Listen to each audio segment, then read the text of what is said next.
Hello guys, welcome back to my channel Mathematics with Miss Jen. In today's video, we will learn about polynomials. What are polynomials? Polynomials are the series of terms in the form of ax raised to the power of n that join together by addition or subtraction, where a is the real number and it's called coefficient. X is the variables and n is the exponent. Here we have 5x cubed plus 3x squared minus 5x plus 40. These are examples of polynomials. If only one term, 5x cubed, it's called monomial. If it is two terms, like 5x cubed plus 3x squared, it's called binomial because we join two terms together. And if we join three terms, like 5x cubed plus 3x squared minus 5x, then it's called trinomial. If it is more than 3, then it's called polynomial. But in general terms, monomial, binomial, or trinomial, in general terms, they are called polynomials. Let's try to check the following example, if they are polynomials or no. Here we have 18x raised to the power of 5 plus 2x raised to negative 3 plus x plus 21. So here we have our coefficient, we have our variables, and we have our exponent. But remember, the expression has negative exponent. Here you can see our 2x raised to negative 3. So this expression is not a polynomial because in polynomials there is non-zero exponent or the exponent should be positive integer. Next, for our example number 2, we have negative 5 square root of x minus x plus x squared. This expression is also not a polynomial because the variable is inside the radical. But not all radicals expression is not a polynomial. It should have not involved the variables. Next, our third example. We have 2 over x plus x squared minus 2. Here, the variable is in the denominator. So this expression is also not a polynomial. Just remember these three rules, how to determine if the expression is polynomial or not.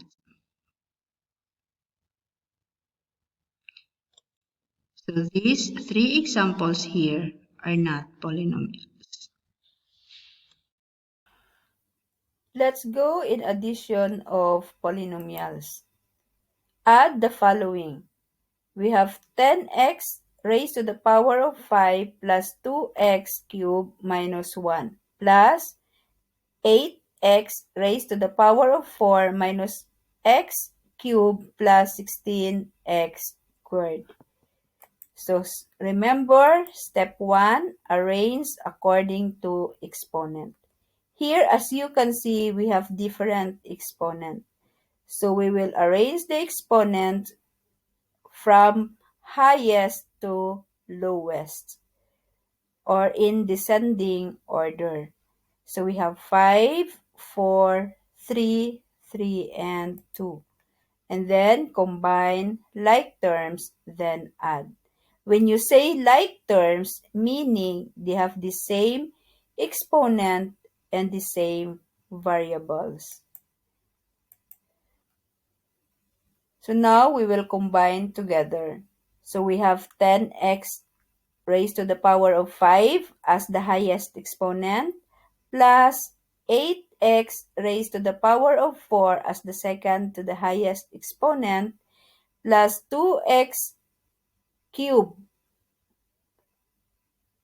minus x cubed because we combine like terms plus 16x squared minus 1. Remember, copy whatever sign beside or before the terms. Then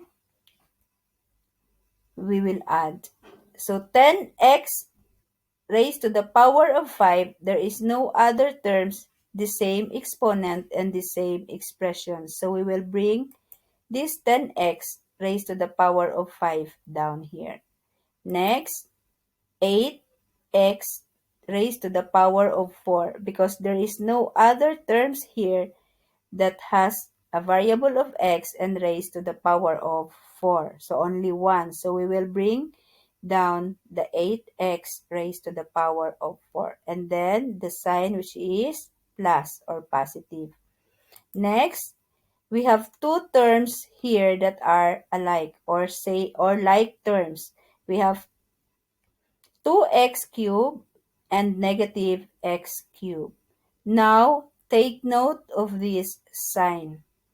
Here we have positive and here we have negative. So adding negative numbers, unlike sign, subtract and copy the sign of the biggest number. But our exponent is not affected at all. We don't subtract or add the exponent. The exponent is stay as the same. So we have 2x minus x. It is understood that x here have a coefficient of 1. We don't need to write 1 here. So 2x minus x, 2x cubed minus x cubed is equals to x cubed.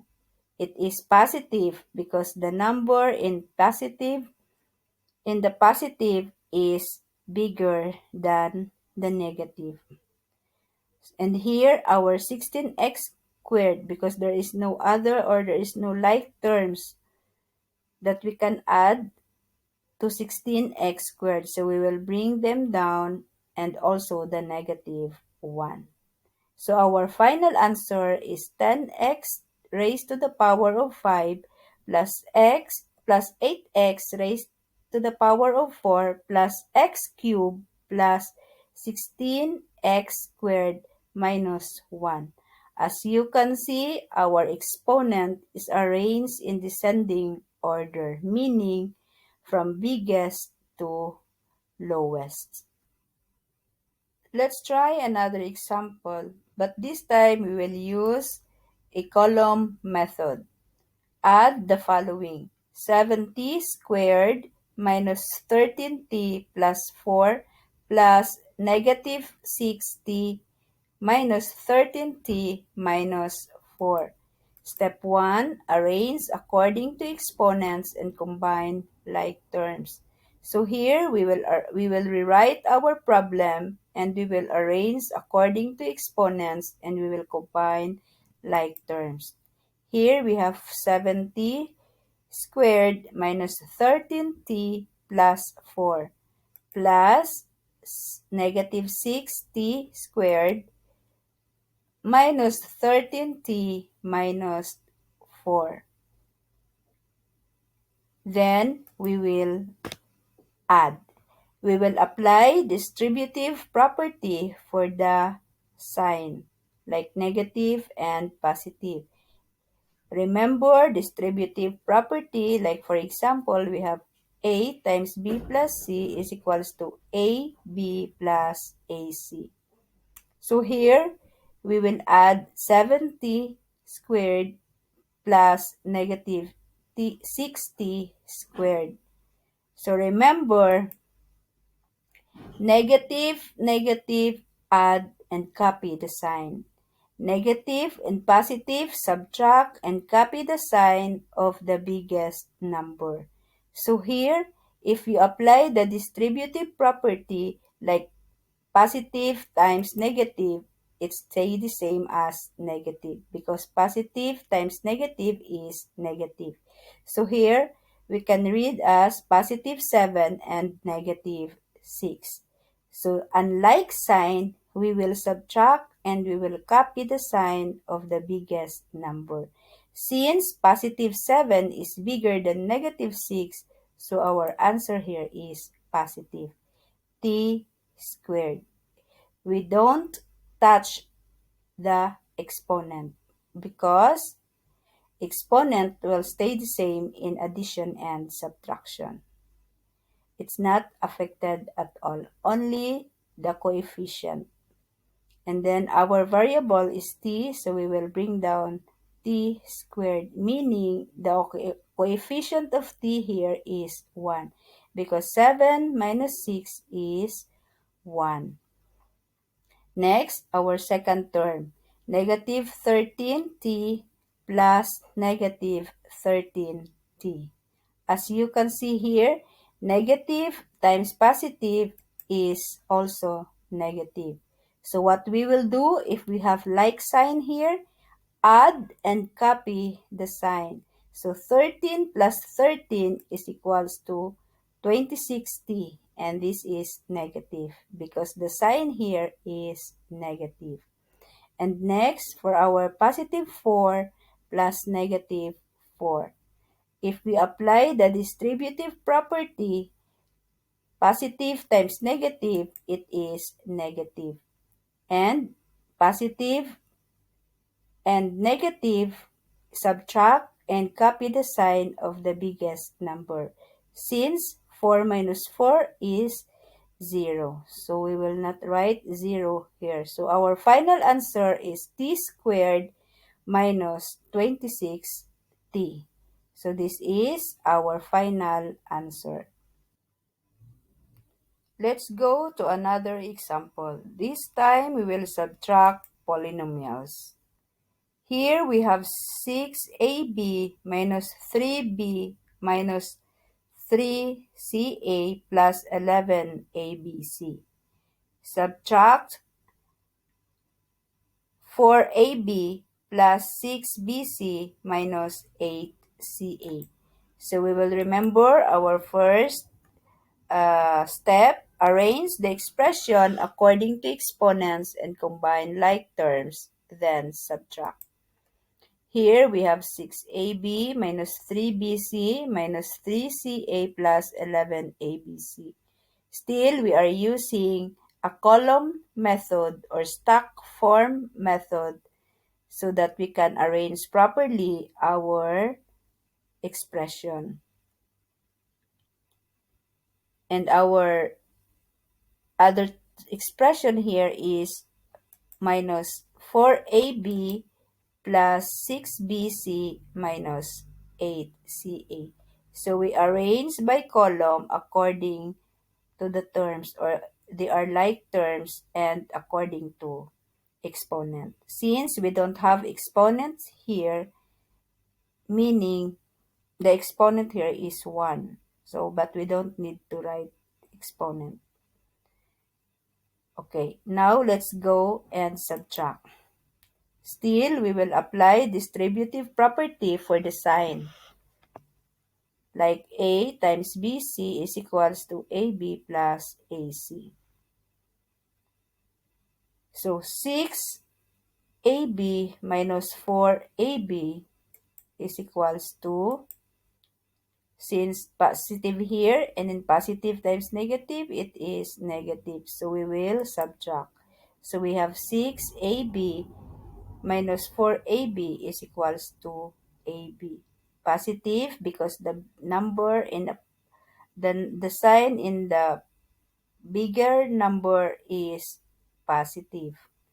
Then because unlike sign like positive here and negative here, we will subtract and copy the sign of the biggest number. Next, our negative 3bc minus positive 6bc. So here, if we apply distributive property like positive times negative, it's become negative. So since we have like sign now, what will happen? Add and copy the sign.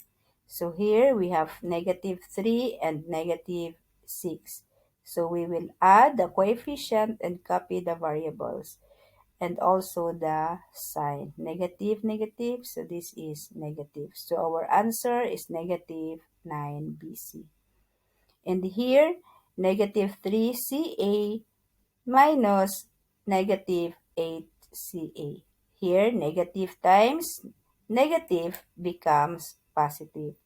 So now, this is unlike sign. So what we will do, subtract and copy the sign of the biggest number. Since our biggest number here, the sign is positive, so our answer is positive 5CA. Bring down the variables. And next, since our last term here, plus 11ABC, and there's nothing more to add or to combine with 11ABC, so we will bring this down. So our final answer is 2AB minus 9BC plus 5CA plus 11ABC. So this is our final. Thank you for watching. Until the next video. Please subscribe, like, and share, and click the notification bell to get updated on my latest videos. My name is Jen, and I love math.